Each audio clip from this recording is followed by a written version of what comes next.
आम आदमी पार्टी और कांग्रेस ने शनिवार को आगामी लोकसभा चुनावों के लिए दिल्ली, हरियाणा, गुजरात, चंडीगढ़ और गोवा में सीट बंटवारे समझौते की घोषणा कर दी। इस संबंध में कांग्रेस महासचिव मुकुल वासनिक ने मीडिया से कहा कि आप दिल्ली में 3 सीटों से चुनाव लड़ेगी और देश की सबसे पुरानी पार्टी 4 सीटों पर अपने उम्मीदवार उतारेगी। वासनिक ने कहा कि हरियाणा में कांग्रेस 9 लोकसभा क्षेत्रों में चुनाव लड़ेगी, जबकि कुरुक्षेत्र से 1 सीट आपको दी गई है। दोनों दल गुजरात में भी मिलकर चुनाव लड़ेंगे। कांग्रेस गुजरात में 24 सीटों पर चुनाव लड़ेगी, जबकि आम आदमी पार्टी भावनगर और भरूच सीटों पर अपनी किस्मत आजमाएगी।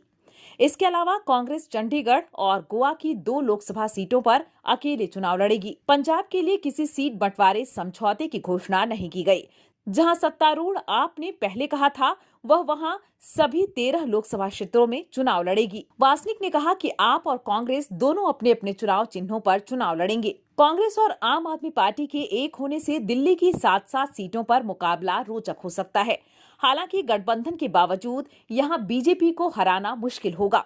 दिल्ली की जिन 7 सीटों पर गठबंधन हुआ, वहां 2019 में बीजेपी के सभी कैंडिडेट्स ने 50% से ज्यादा वोट हासिल किए थे। अगर 7 सीट के औसत निकालें तो पिछले चुनाव में बीजेपी ने 56% वोट हासिल किया था, जबकि कांग्रेस और आप ने कुल 44% वोट हासिल किया था। ऐसे में गठबंधन के सामने न केवल अपने वोट बैंक बचाने की चुनौती होगी, बल्कि बीजेपी को वोटर्स को भी अपने पाले में करना होगा। पिछले चुनाव के परिणाम देखें तो यह काम इतना आसान नहीं है। गुजरात में भी आप और कांग्रेस के मिलकर लड़ने से बीजेपी को ज्यादा नुकसान होता नहीं दिख रहा है। यहाँ कांग्रेस लंबे समय से सत्ता से बाहर है।